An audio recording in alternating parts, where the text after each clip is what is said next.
We're coming to you live from the top secret broadcasting bunker here at Area 52, way down deep in the heart of Humble, Texas, or as some people say it, Humble, Texas.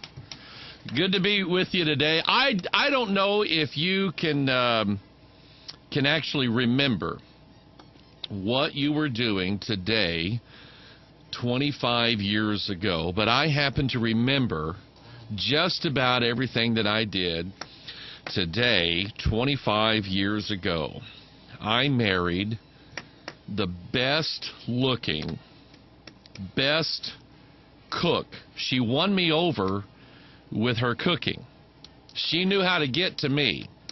She would invite me over to her house where she lived with her mom and dad, and she would cook for me because she got it. She understood what makes me tick. We both had come off of broken relationships. I already had a young lady that I had actually asked to marry me out in Bible college, and she said yes, and then she moved away. That was awfully nice of her. And Lisa had been through a few, and we actually were going to church. Before I left for Bible college, Lisa was going to church here at Bethel. Her mom and dad came here somewhere around 1980, somewhere around in there. And so we've known each other for a long time. And I remember in the Christmas break between semesters in 1986, my sister told me, she said, "Do you remember Lisa Leonard?" And I said, "Yeah." And she said, "She wants to go out with you." And I went, "Oh, cut it out. You're lying to me." And she said, "No, she wants to go out with you." And so we went out on a couple of dates and kind of liked each other and wrote back and forth. I'd actually changed colleges and went to another bad college. I didn't like it out there at all.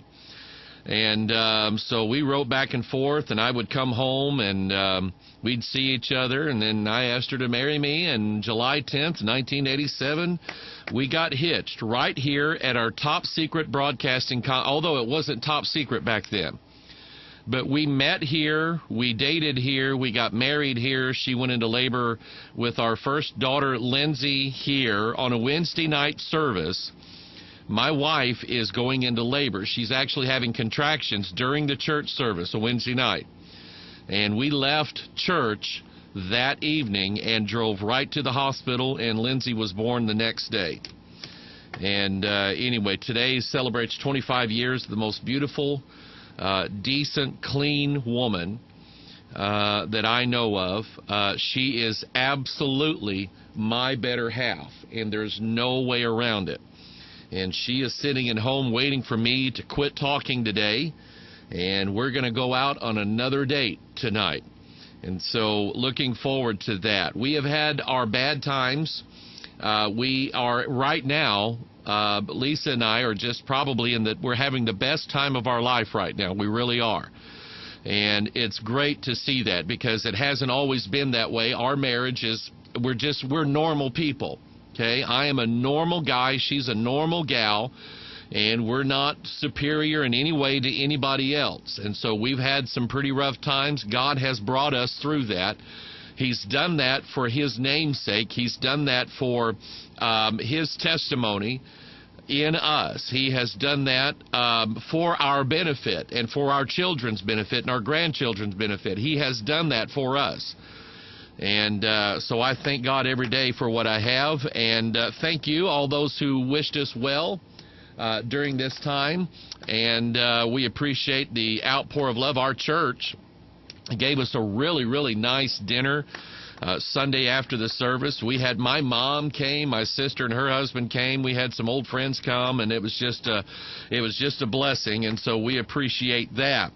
The Mormons, are you ready for this? I've got some news articles. I'm going to get to your emails today. The Mormons just are not happy. They don't like how they look. I remember talking to an old gentleman from, Jill, you'll like this, Nottingham, England. And his name, he would call me all the time. He would say, "Hello, Mike, Barry from England." And he would say it just like that. And I'm going, you don't have to tell me you're from England. I can hear it. But he was from Nottingham, England. And he used to, he really liked this was years ago, and I don't know if the guy's even still alive or not, but he would call me all the time. We'd have a good conversation. King James Bible lover. And he gave me some information that really helped me, because I had always heard that the King James Bible is the only Bible that's not copyrighted anywhere. Bless God, doesn't have a copyright. And he said, Mike, he said, that's not true in the United Kingdom. And I went, what? That evil king? He said, no, you don't understand, Mike. He said, you need to listen to this. And Barry is the guy that taught me. He said the King James Bible is under what's called the Royal Letters Patent. And he said as long as there's a monarch on the throne in England, the King James Bible cannot be augmented or changed. And he said, here's what happened. He said the Sodomites in England sued Cambridge, Oxford, who are the administrators of the Royal Letters Patent. If you want to reprint Bibles in the UK, you have to go through them.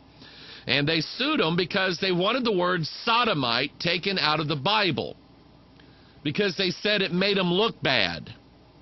And I'm going, no, sodomizing each other at a gay pride festival is what makes you look bad, not the word sodomy. That doesn't make you look bad. Being a sodomite and a man wearing a dress, that's what makes you look bad.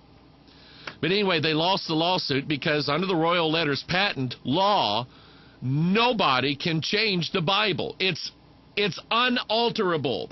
Praise God for that. But now the Mormons, they don't like being called a cult because it makes them look bad. And they're they're in it like a spin thing here. They're trying, because their buddy, their guy, Mitt Romney, is running for El Presidente of United States of America. So this article, Mormons reject cult label ahead of U.S. polls. Mormons give an insight into their normally secretive religion. That ought to get you right there. Their normally secretive religion. Why do we have to have a secret religion in America?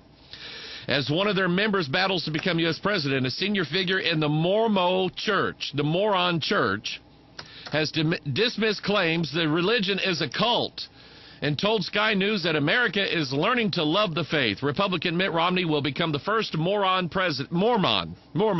excuse me, I read that wrong. The first Mormon president should he beat Barack Hussein in November's election. But doubts persist among evangelical voters who believe the Mormon faith clashes with their own beliefs. It does. But Christians have labeled Mormonism a cult. Michael Otterson, managing director of the church's public affairs. You see, you can have public affairs and then you can have, well, never mind. Anyway, the church's public affairs told Sky News, quote, obviously I would say that is completely wrong. Well, obviously he would. He gets paid to say that. Obviously he's going to say that. You know what he's saying, don't you? He's saying, well, of course we're a cult, but obviously I can't say that because I'm paid a lot of money by them to not say that. And let me give you the definition of the word cult. Just because you know how words get in our world today, they get skewed differently, and well, like the word affair. It doesn't, it just has to do with someone's matters, someone's businesses. But we use the word affair as to replace the word adultery, which we don't like. Well, they had an affair. No, they didn't. They committed adultery. That's what they did. The word queer means someone that is odd. That's why that term applies to those who are sodomites. But anyway, the word cult comes from the word occult. See how easy that was? All right, let's move on. No, the word occult means secret. You're not supposed to know what goes on in here. And so, does this term rightly apply to the Church of Jesus Christ of Latter-day Saints Mormon cult members? And the answer is yes. Because there is a whole place of their religion, a whole ideology of their religion, whole doctrines of their religion are based upon the fact that they have practices inside of a room that nobody in the world is allowed to know what goes on there. You're not allowed to go see what's in there. You can't go in there and watch. It can't be videotaped. It can't be, nobody can know what's going on in this room. That's the nature of an occult. That's like asking the worshipful master of the local lodge, when you just go up to the door and, hey, knock on the door, look inside like that, Ask the worshipful master, hey, you guys having a lodge meeting? Can I get in on that? Can I watch what's going on in there? Why would you want to? Well, I just want to see what's going on. No, I'm sorry. We are for members only. We're the only ones who are allowed to see what's going on in there. Can you imagine a church, a religious institution, a church, on Sunday morning at 9:45, when everybody's in, locking the doors, and somebody comes in, it's a visitor, I'm sorry, you're not allowed in here. This is a church service. Are you a church member? No, but I'm thinking about it. I'm sorry. We can't let you in. And they're going, what are they doing in there that I can't come in there and see? And I've said this before, and I'll say it again. There, in Bible Christianity, in real, genuine, truth-filled, factual Bible Christianity, there's not any doctrine, there's not any ritual, there's not any practice, there's not any event, there's nothing that we do that's supposed to be sealed up, locked up. Nobody but us worthy people can ever know about this. That's not how it's supposed to be. And the very nature of a cult, and I've said this before, I talked to Bradley Crum, who used to be a Mormon. And I said, Bradley, they got up here by Missouri Baptist University, Southern Baptist College, right next door to it, the Mormons built one of their temples.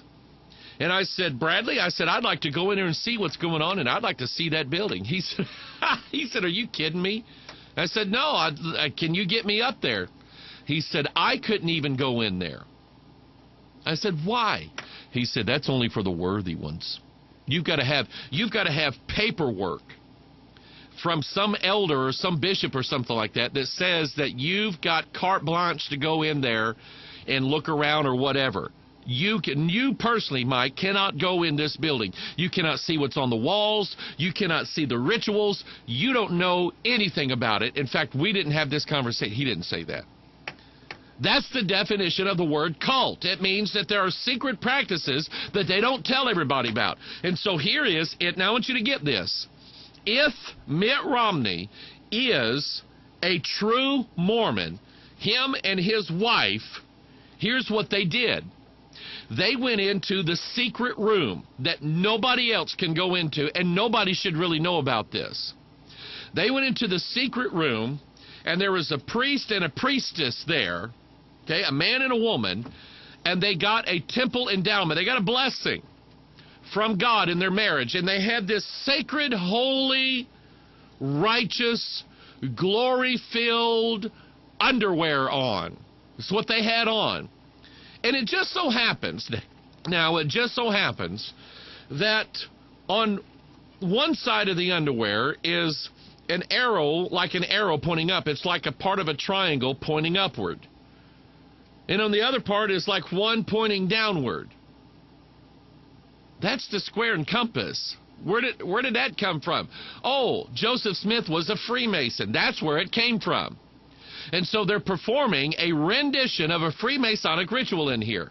And so while they're in there, in their holy underwear, with this square and compass on it, you have a guy up there performing blessings upon the man, and he touches his head, and he touches his mouth, and he touches his chest, then he sticks his hand like a TSA agent on his groin and blesses that.